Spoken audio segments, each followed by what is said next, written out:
C'est avec un peu d'émotion que je me retrouve parmi vous. Je vois que dans l'assistance, il y en a un certain nombre qui sont nés après moi, il me semble.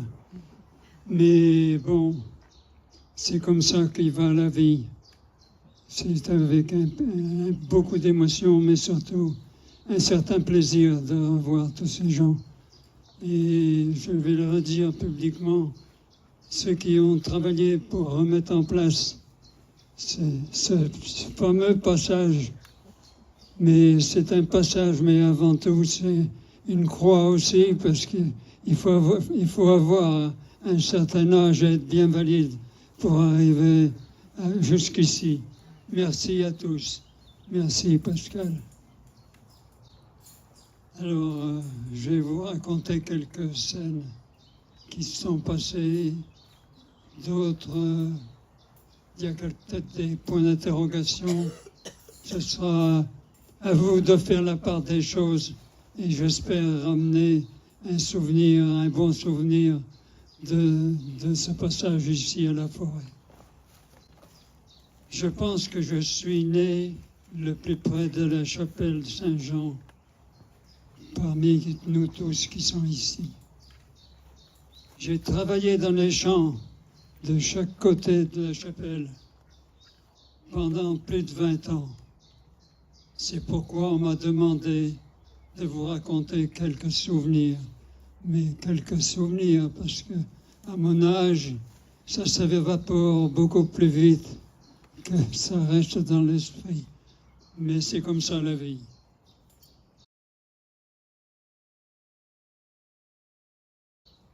Alors, évangéliser, c'est peut-être pas moi d'en parler, je vois monsieur le curé. Parce que évangéliser, de quoi s'agit-il? Le jour de la Saint-Jean, un prêtre venait assurer la cérémonie et en profiter avec son étole de prêtre pour, on disait, évangéliser les enfants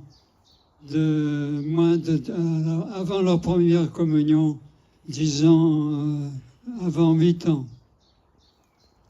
Alors, la cérémonie consistait à ce que le prêtre, avec son étole, l'imposait sur la tête et sur les 2 épaules. Le but de cette manœuvre, parce qu'autrefois la médecine était moins forte que maintenant, évidemment, mais les gens croyaient beaucoup au surnaturel. Et là, justement, le prêtre a imposé, en demandant la grâce pour la vie de l'enfant, de façon qu'il puisse attaquer la vie qui est, hélas, on s'en rend compte encore aujourd'hui, bien compliquée.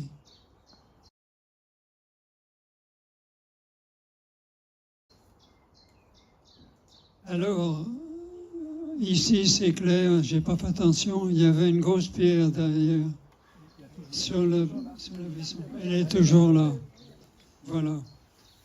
Alors, il y a un monsieur qui travaille, qui était dans la ferme à côté, là, à la sorcière, qui ramenait tous les jours ses vaches ici, dans le pré, pour qu'elles broutent l'herbe et en même temps se nourrissent. Ces vaches, il n'y en avait que 2. Il n'était pas très riche.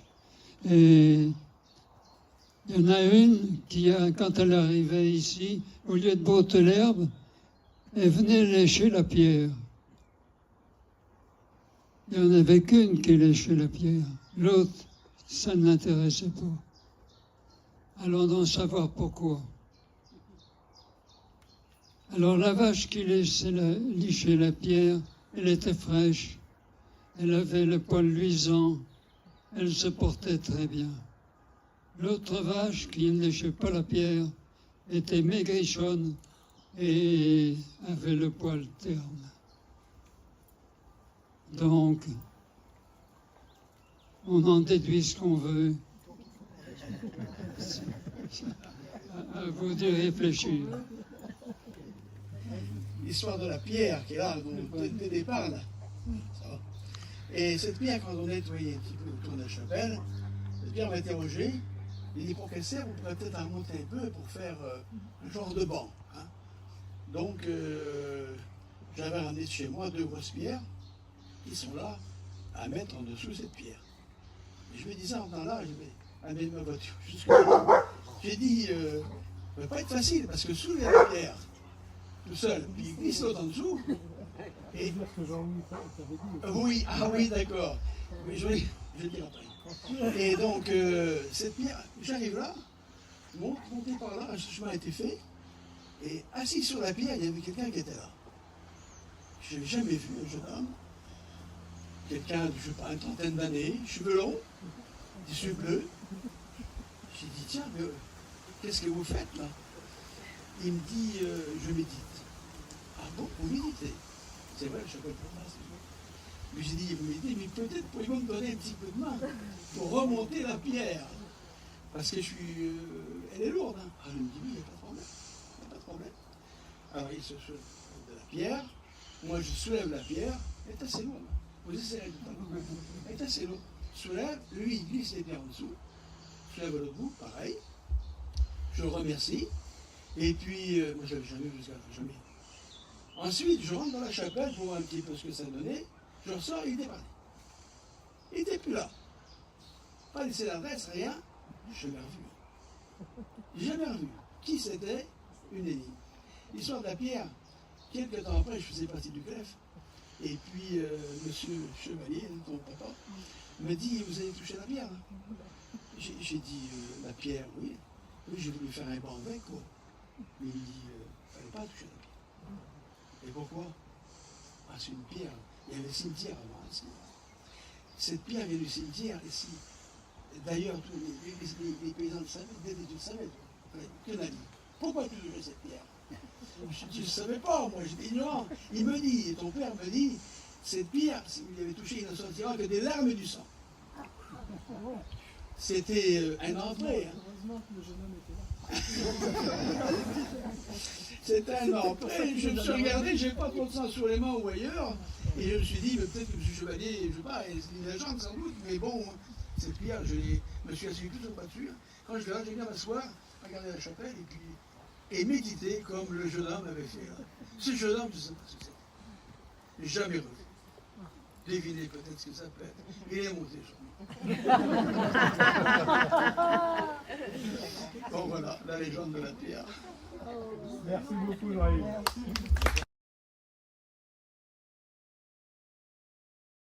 Les orages, souvent violents, les sources peut-être, des causes, le sol ferrugineux. À propos des sols ferrugineux, on appelle ça les renards, en termes patois ici. C'est un genre de pierre agglomérée, granuleux, à tendance ferrugineux. Donc, peut-être que le tout fait que les orages sont violents. Et donc, ici, sur le site, il n'y a pas eu de gros dégâts. Mais je peux vous dire que sur les haies à côté, du côté de la forêt, là, il y a plusieurs arbres qui ont payé de leur vie. La foudre tombait sur l'arbre et elle ressortait et allait dans la terre. Si bien que je vais vous raconter une que j'ai vécue. J'étais à la Collinière, la ferme à côté, là. Alors un soir, un orage terrible. Et je ne sais pas pourquoi, mais ça résonne énormément dans le bas, là. Donc,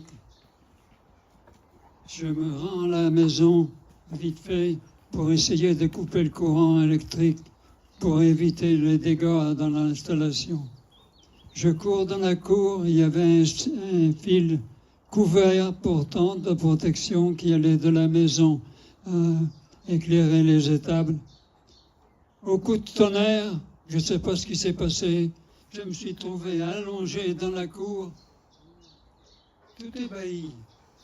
Le tonnerre était tombé sur l'arbre au coin des bâtiments.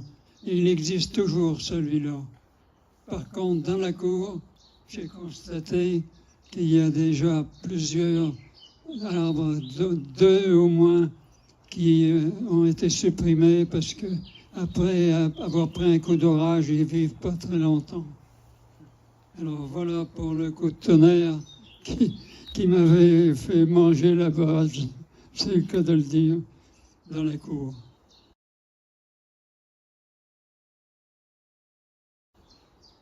Alors je passe à un autre thème aussi, les branches autour de la chapelle.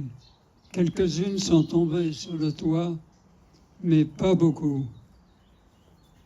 Alors, il arrivait malheur aux personnes qui coupaient des branches aux arbres de la chapelle Saint-Jean, les arbres, les futaies, je dirais, nous dans le coin.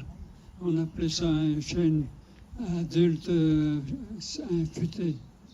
Et justement, une personne était grimpée dans une échelle pour couper une branche, pour permettre au matériel de passer pour faire les récoltes. Cette personne, comme par hasard, l'échelle tombe et la personne est restée accrochée à la branche. Et il appelait à l'aide le voisin qui était dans son champ à côté. Il est venu, il a remis l'échelle et il est descendu sans trop de dommages. Voilà, c'est un truc vécu. Il y en a une autre aussi, c'était le long de la haie qui arrive ici du village de Forêt. C'est quelqu'un avec sa tronçonneuse à la main qui marchait plus ou moins bien. Et c'est toujours dangereux. Heureusement qu'elle était arrêtée, la machine. Il s'est pris la jambe dans une ronce. Il est tombé sur la lame de la machine. Mais comme elle était arrêtée, tout s'est bien passé, juste quelques égratignures. La protection peut-être.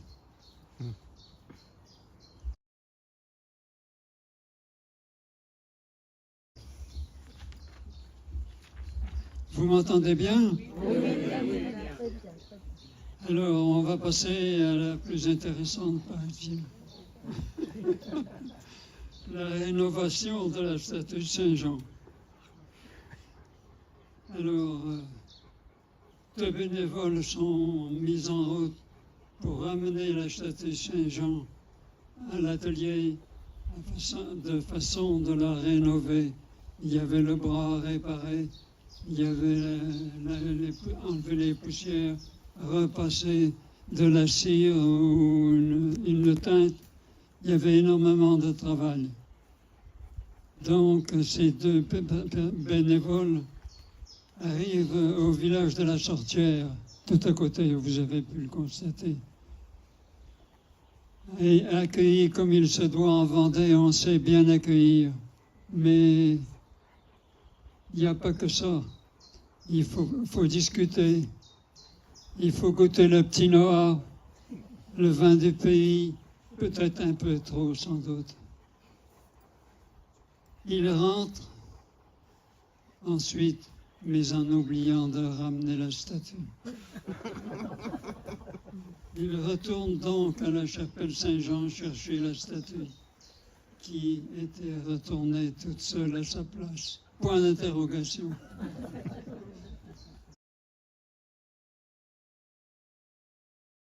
Bon, alors je vois que vous êtes en pleine forme et pourtant vous n'avez pas touché la pierre. Non. Bon, c'est bien. Alors, je vais vous poser une question quand même. Pas une question à 100 francs ou 1000 francs, on ne parle pas d'argent ici. Quelle différence y a-t-il entre le clocher de l'église et le A de l'alphabet? Je répète, quelle différence y a-t-il entre le clocher de l'église et le A de l'alphabet. C'est la forme. Là, il faut être jeune, hein? C'est la forme. Non. Ben, vous allez voir, je vais pas vous laisser languir longtemps, parce que ce serait pas raisonnable de ma part. Le A de l'alphabet, c'est la voyelle, et le clocher de l'église, c'est la consonne.